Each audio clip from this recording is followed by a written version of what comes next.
SilverShield SFTP from Fortress Secure is a favorite with system administrators because, as well as being feature-rich with fine-grained controls, it's easy to install and simple to use. This video will show you how easy it is to get up and running.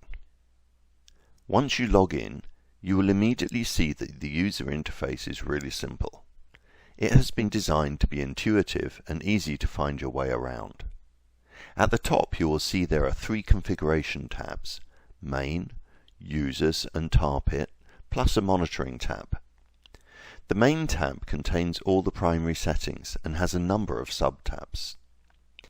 We will start with the General tab. Note that nothing needs to be changed here to get up and running. All the defaults will work. The bindings, when left empty, will bind to all the IP addresses of the server, or you can specify a particular IP address and port.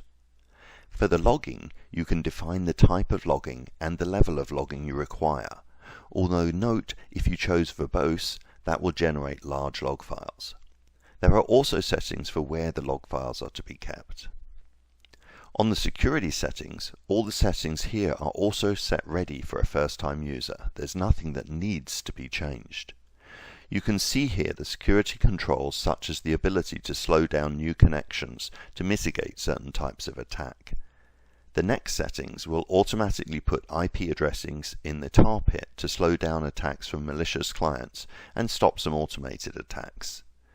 With the tar pit settings as shown, if there are 3 errors from a client within a 20-minute window or less, the client IP that appears to be attacking will be put in the tar pit and blocked for 15 minutes. We will look specifically at the tar pit later. You can also use a whitelist, which allows the administrator to grant access to a specific set of clients at specific IP addresses or ranges of IP addresses.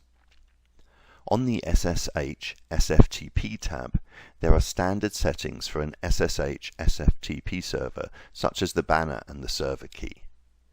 The session timeout allows you to free up resources from users that have stayed logged in but aren't active, and there are also settings for Z compression and tunnels. SilverShield, however, goes beyond the expected server settings, and on the advanced tabs there are more granular controls.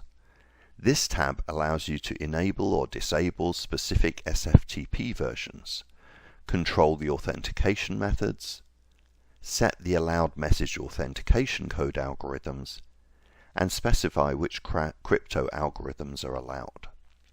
For example, in the crypto algorithms, triple DES can be unchecked and has been proven to be insecure and is now being retired by NIST. If you wish to receive automated emails, the SMTP configuration is where you would enter the email details that come from your email provider. This could be used to email notifications for specific events at the system or user level. The event handling is the only more complex part of the system, even though this has been made very easy. The system supports a number of script editors, and all you need to do here is pick your script and the event that you want to trigger the script. For example, trigger on password authentication. The next main tab at the top is Users. The admin user is just for administration and is not an SSH or SFTP user. There are options for authenticating against Windows Active Directory or the local Windows user database, but in this example we will simply add users into SilverShield instead. Adding a user is very simple. Just give the user a name, assign them a home directory,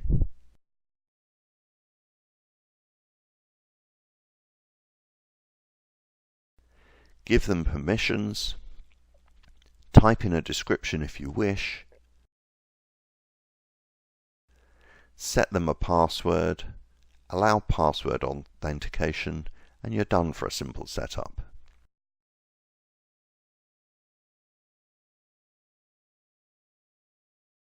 There are more complicated settings, for example PKI authentication, where you can generate your PKI password and export it for use, or you can import an existing public key from a file.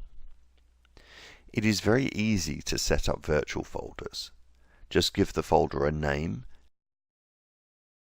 and then map it by selecting the actual directory and specifying the file permissions in the same way as you did for the home user directory. There are some additional user settings, including the ability to expire a user on a certain date, which is useful for when you grant contractors or temporary staff access.